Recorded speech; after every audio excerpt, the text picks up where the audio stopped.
السلام عليكم ورحمة الله وبركاته. مرحبا، أهلا وسهلا، أرحب بكم جميعا. أسعد الله أوقاتكم بكل خير وسرور. د عربي زده کړې آنلاین مرکز ته ښه راغلاست. نن زموږ ګرامر برخه کې شپږم درس دی. نن به وایو جمله اسمیه، قواعد ګرامر شپږم درس الجمله اسمیه.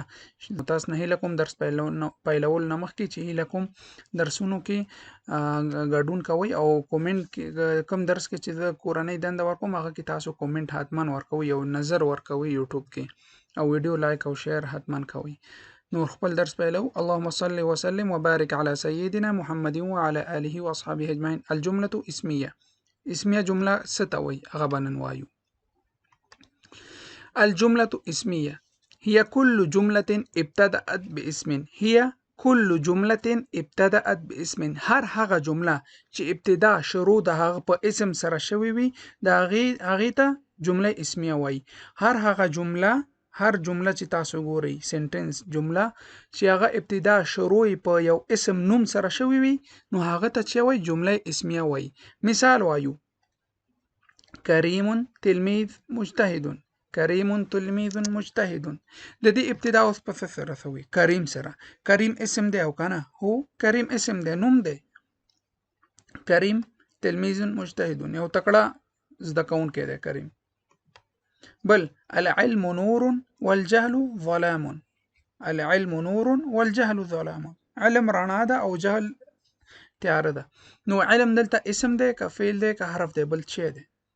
علم نوم دی، اسم دی، نو دا جمله اسمیه سوه. بل مثال ته راځو: المدرسة جمیلة. المدرسة جمیلة ښوونځی ښایسته دی. اوس دلته مدرسه نوم دی که فعل دی او که حرف دی؟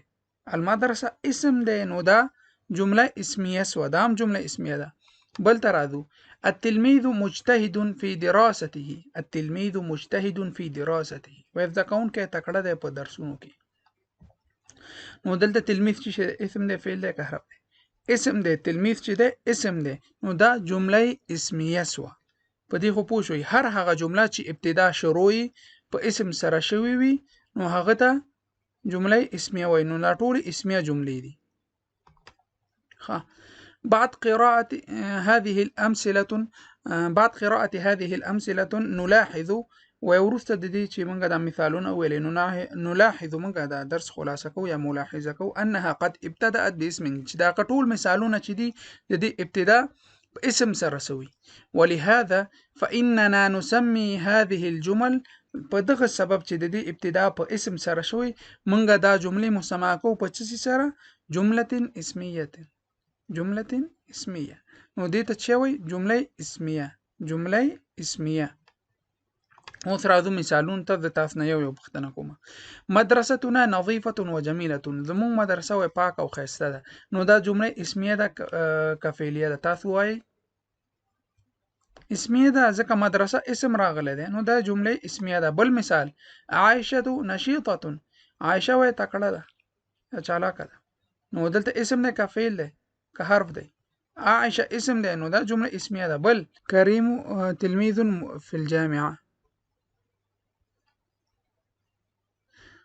کریم تلمیذ فی الجامعه. کریم وایي زده کوونکی دی په پوهنتون کې.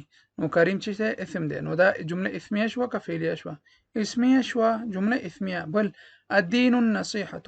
الدین النصیحة دین چې دی دا یو نصیحت دی. دین چې شی دی نوم دی نو دا هم جمله اسمیه ده. بل راځو: نظفت امي المنزل جیدا. نظفت امي المنزل مور وایي کور ښه پاک ومینځو.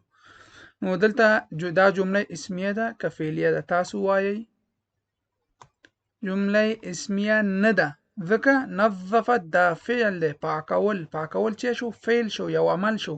نو دې ته جمله اسمیه نه وایو موږ. دا چې شو؟ جمله فعلیه.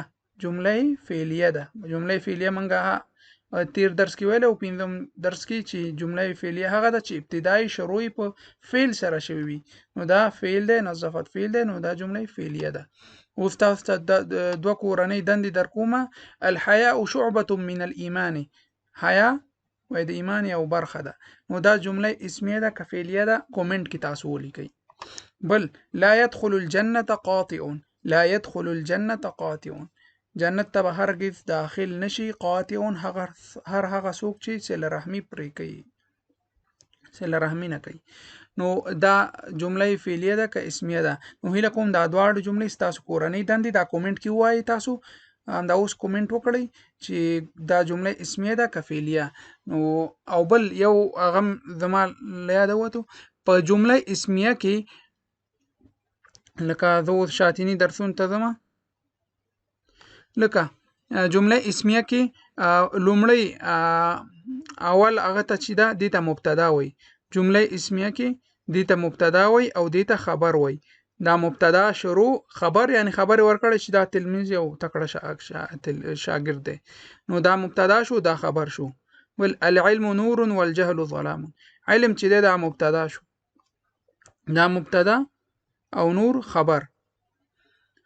المدرسه جمیله، مدرسه مبتدا جمیله خبر شو. صرف دا یاد کړئ په جمله اسمیه کې اولی مبتدا ویل کیږي، دویم چې دا هغه ته خبر ویل کیږي. نو دا زموږ نننۍ درسو، ډیره مننه. نو که څه پوښتنه وي هیله کوم کومنټ وکړئ او که څه پیشنهاد انتقاد وي بیا هم کومنټ کولی شئ. نو فیسبوک کې هم درسونه شیر کوئ. ډیره مننه. تر بل درسه پورې تاسو په الله سپارم. والسلام علیکم ورحمة الله وبرکاته.